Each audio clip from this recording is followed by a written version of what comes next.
Praise lord అండి. ఈరోజు ఉదయకాల సమయంలో మనం ఒక అంశంతో ప్రార్థనలో పాల్గొన్నాము. దయచేసి ఏకీభవించవలసిందిగా కోరుచున్నాను. ప్రార్థన. మహాపరిశుద్ధుడా, నా దయగల తండ్రి, యేసయ్య వందనాలు, స్తుతులు, స్తోత్రములు ప్రభా. వాతావరణాన్ని మీ అధీనంలో తీసుకోండి ప్రభా.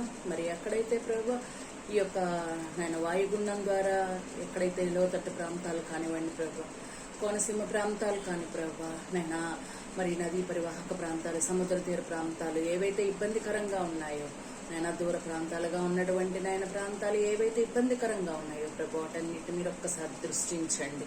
వాతావరణాన్ని మీ అధీనంలో తీసుకొని ప్రభు, ఎవరికి ఎక్కడ ధన నష్టము, ప్రాణ నష్టము జరగకుండా నైనా అధికారులకు చక్కటి తెలివిని, జ్ఞానాన్ని ఇచ్చి వారిని నైనా ఉత్తేజవంతులను చేసి సరైన ఆలోచనలతో ముందుకు నడిపించి ఎక్కడ ఎలాంటి నష్టము జరగకుండా నైనా చర్యలు తీసుకోగలిగినటువంటి భాగ్యాన్ని దయచేసి ముందుకు నడిపించమని, మా దేశాన్ని కాపాడమని నైనా, మా దేశాన్ని మీ చేతికి అప్పగిస్తూ అన్ని విషయాల్లో మీ కృపను మాకు తోడు నీడుగా ఉంచి బలపరిచి భద్రపరిచి దీవించి ఆశీర్వదించి ముందుకు నడిపించమని యేసుక్రీస్తు నామములో అడిగి వేడుకొని బ్రతిమలాడుకొని పొందుకొంచున్నాం నా తండ్రి. ఆమేన్, ఆమేన్, ఆమేన్.